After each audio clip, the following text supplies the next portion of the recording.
welcome back to Hart Talks. I have a guest with me this week for sharing stories, and this is Randy Davis. Hello, Randy. Hello, Stephen.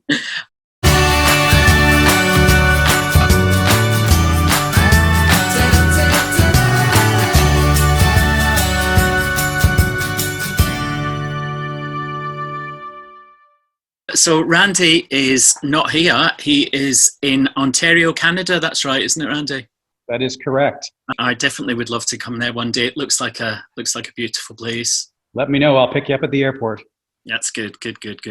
So Randy is he has a number of different titles and things that he has done and he's doing. So Randy is the host of Let's Be Perfectly Queer. He is a board member on the Ontario AIDS Network. He is a gay men's sexual health coordinator at the Gilbert Centre. He is the brains behind a campaign called I Can Give You.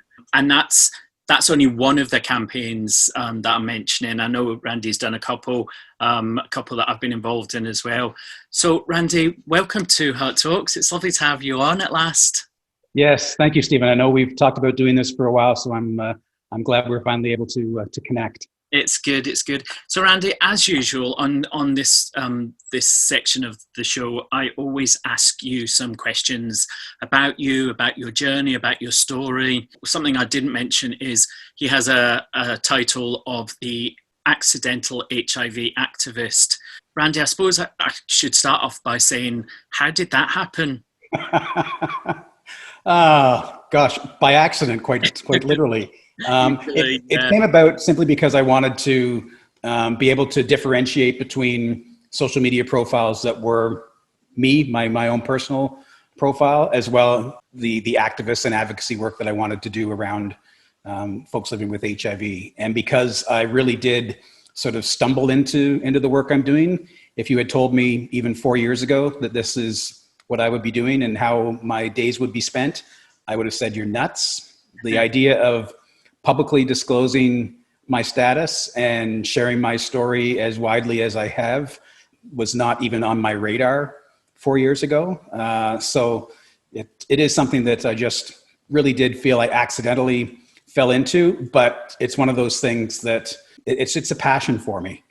And obviously, you know, as someone living with HIV, it's very personal as well. Yeah. And I just needed to have an outlet separate from my personal persona. So the accidental HIV activist popped into my head and seemed to stick. So was born. Here I am. We all have a reason and a path that led us to doing what we're doing. So what's your HIV story? Yeah, I was diagnosed back in February of 2015. So I've just celebrated my 6-year posiversary.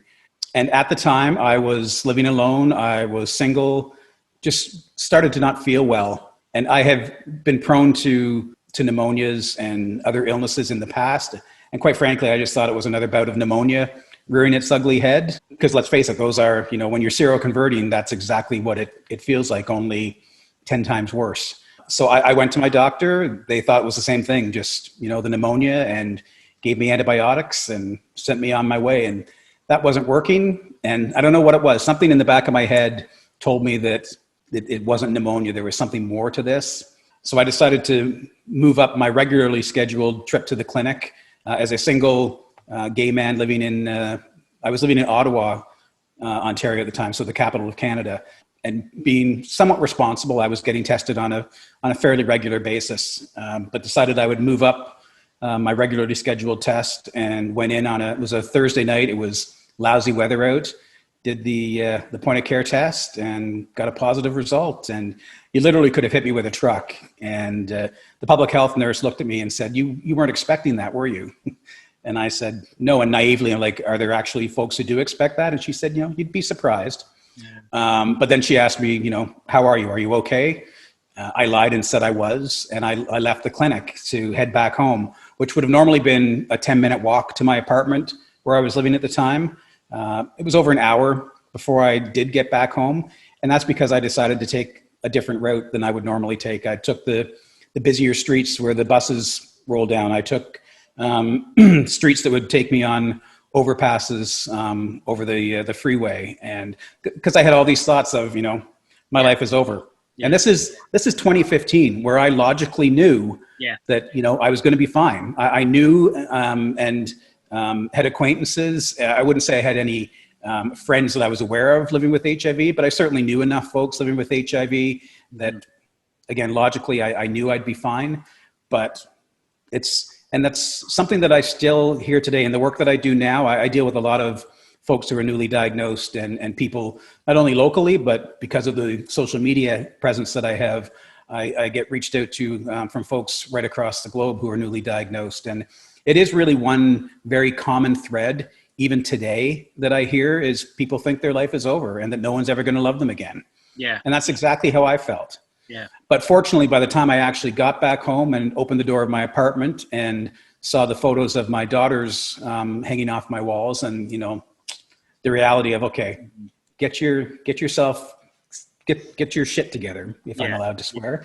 Yeah. And because I wanted to be around for them, I wanted to get well and get healthy and be around if they decided to, I wanted to see them graduate high school and university. And if they choose to get married one day, I want to walk them down the aisle. I want to hold my grandkids if they decide to have children one day. All these things that I was going to miss out on if I decided that my life was really over. And what's really cool is, almost 13 days to the date of my diagnosis is when I met the man who I married in 2018, and have got a life now that I never would have thought would be possible for me.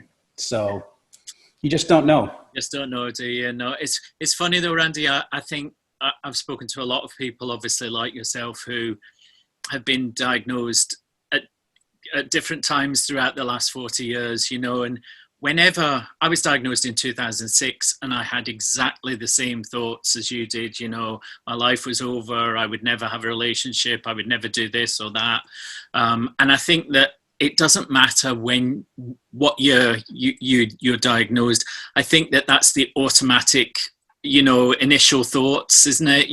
That this is, life's over, and but obviously 6 years later, you are out there, you were doing your thing. And Randy is one of those people that is on the HIV circuit. He's one of those activists that you always see popping up doing things or in things, and I think that's a great thing, Randy, for people to see faces that they recognize. I think it's really beneficial for people. So it's great to see the work that you continue to do.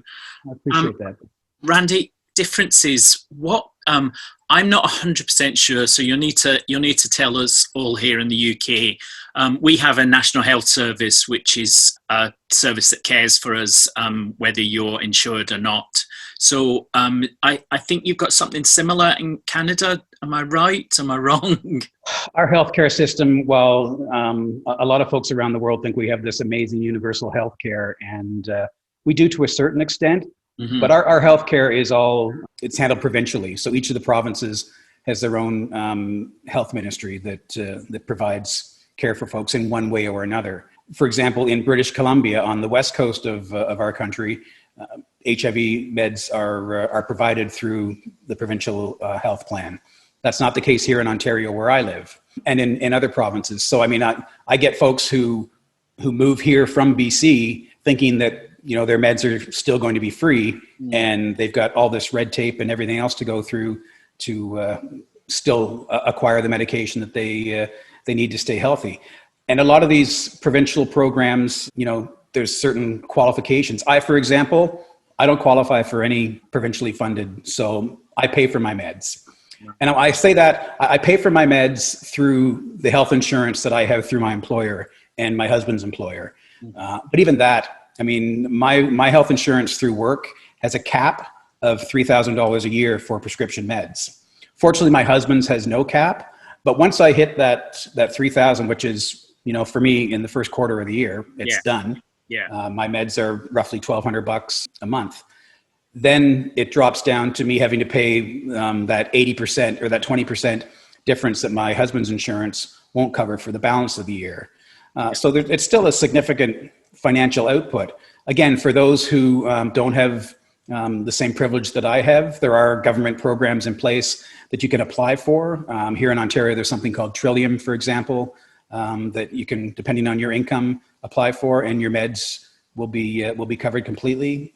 But it's a lot of red tape to have to go through. I don't even understand the system that well, even though I help some folks navigate through it. And fortunately, I have contacts that I can send my clients to and can really help them navigate the system better. But it's not I live in Canada, so all my medication is free. Not even close to being true. Okay, so that's actually quite different from what I had researched.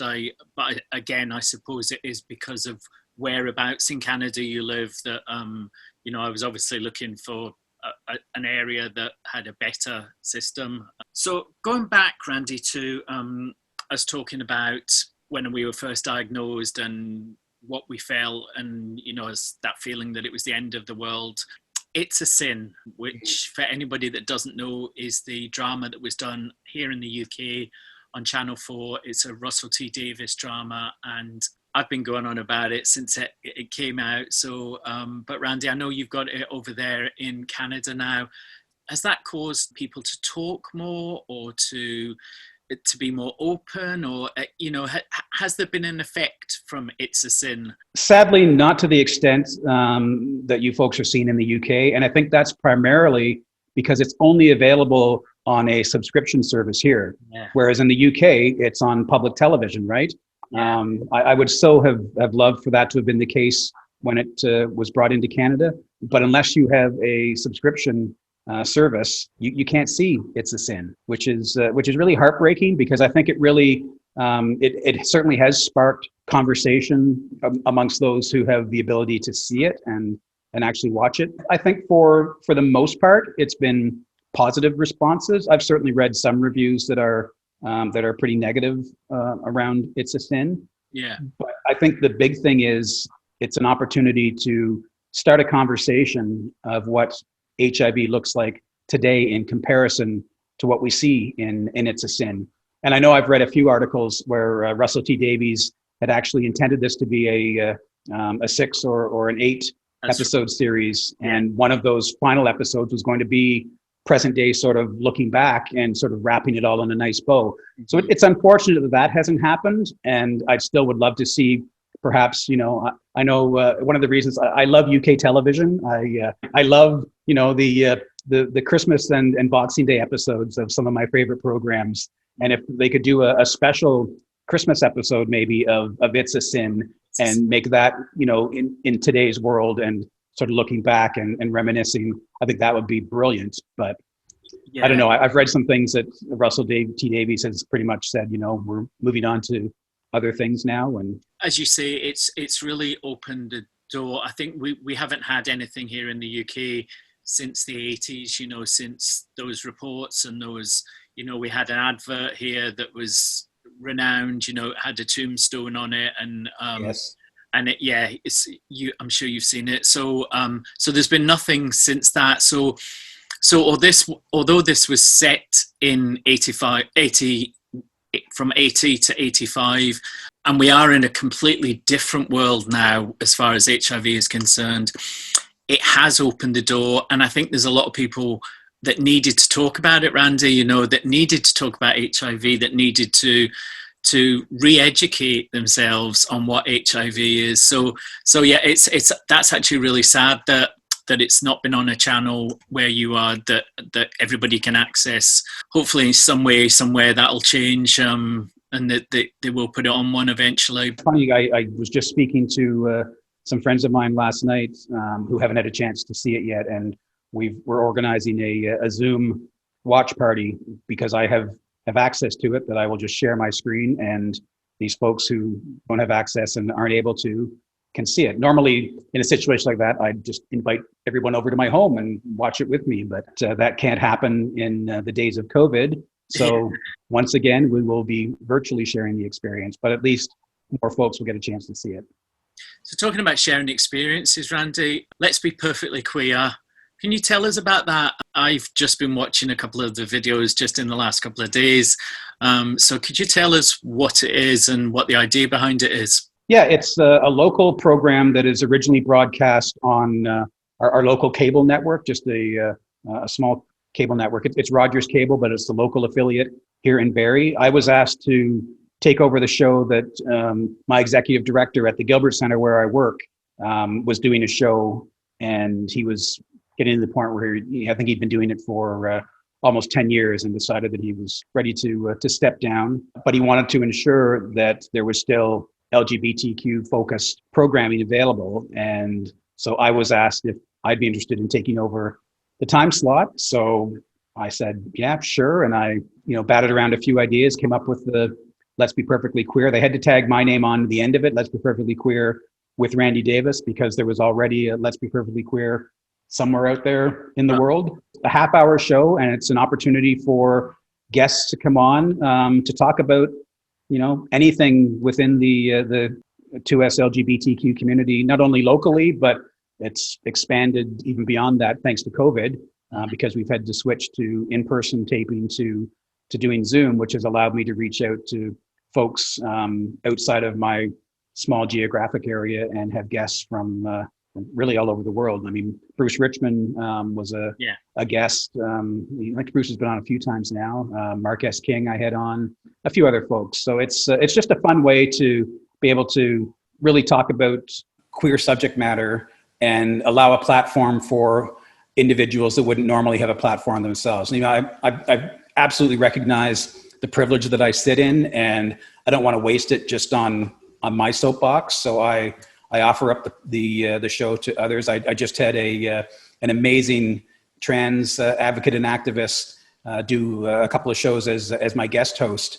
Yeah. And I said to Jace, listen, you book whatever guests you want, talk about whatever you want. All I'm going to be involved is doing an introduction of each episode, so folks realize that I just haven't fallen off the planet. Yeah. And that's something that is going to now become a monthly feature. Jace is going to do a show once a month for me. And those are things that I think are really important to give voice and a platform to folks who wouldn't normally have that. So when you're not being an activist and an advocate and doing Let's Be Perfectly Queer and, all those things that keep you busy 23 and a half hours of the day, what do you do? What is Randy Davis doing when he is not doing all those things? What's your relaxation and your chill out time all about? Normally it would be socializing with friends and family, which unfortunately for the last year and a bit has not been able to happen. My husband and I just built this house that I'm sitting in, and we moved in just before the pandemic hit over here. And we had one family gathering just literally the week before lockdown happened, and haven't had anyone over to share this space since. And the whole idea of building this house was to, it's a house built to entertain in, and we haven't been able to do that. So that's something that I love to do. I love having friends and family over. We invested in a hot tub, so I spend a lot of time in the hot tub. I'm trying to talk my husband into a pool, but the more I think about it, that's just too much work. So we'll probably leave the back as the nice wooded area that we have. But I often say when I'm on different webinars and things about self-care, that buzzword that we hear all the time. And the work that I do is my self-care. Being able to connect with someone who is newly diagnosed, who is reaching out, asking questions, and is fearful and concerned. Yeah. Be able to actually connect with them and put them at ease and let them know, you're going to be fine. That's my self-care. As much as I love to sit in a bubble bath and have a drink, that's just added bonus for me. My self-care is doing the work I do. But outside of that work, I have two amazing daughters who are, they're grown now. My youngest is going to be 19. My oldest is 22. So I like to spend as much time as possible with my girls. But it's great. I've got a husband who I absolutely adore, and who is someone who saved my life in every conceivable way one human can save another's life. So, we're still in the newlywed phase, I guess. We just celebrated 5 years anniversary of our first date just a few weeks back, on St. Paddy's Day, actually. That's the anniversary of the day we met. So, I've got lots to keep me busy, but what really fuels my passion really is the work I do. And as much as it can burn you out sometimes because, it does feel like it's 24/7 and never ending. At the same time, that's almost purposeful as well, because the last thing I want to do is shut off my work phone after hours and on the weekend and not have somebody who really needs to get in touch with me have the ability to do that. It's the job that I have and the work that I have chosen to do is not 9 to 5 work. Yeah. So if that means I need to keep my phone on, 24/7, I'm okay with that. Because I didn't have that when I was diagnosed, right? I was just freaking out about who do I contact and how do I get the help I need. I was living in a big city when I was diagnosed. Now I'm in a smaller city with an area that has got a lot of rural folks around here. We don't have an HIV specialist, for example. You have to travel 2 hours to Toronto to get an HIV specialist. So there's a lot of hurdles and barriers that we have to get through. So that in itself is hard enough, and to not be available when someone needs me, I was put on this earth for a purpose, and I think this might be it. Well, thank you, Randy. It's been really good to talk to you, and really good to hear more of your story, because although I knew parts of it, you never really get to know somebody's story properly until you get a chance to talk to them face to face. So thank you for sharing your story with us. If there's anybody that wants to get in touch with you, that wants to know more, that wants to know about Let's Be Perfectly Queer, have you got any links that you would like me to add to this video? Yeah, all of my social media is public, including my own personal page, because that seems to be, regardless of the fact that I have the Accidental HIV Activist and I have a page for Let's Be Perfectly Queer, the vast majority of my followers tend to show up on my personal page. So if they do a search on Facebook for Randy Davis, you'll find me. If you do a search on all the social media platforms for the Accidental HIV Activist, you will absolutely find me. And the same for Let's Be Perfectly Queer, or even the I Can Give You campaign. If you search for that, you'll find all that on all the social media platforms. Hopefully one day I'll either get over there or you'll either get over here. Or a little bit of both. Yeah, exactly. So thank you very much, Randy. Take care, everybody. Thank you for joining us this week. I will see you in 2 weeks' time. And Randy, thank you. Thank you, Stephen. I really appreciate it.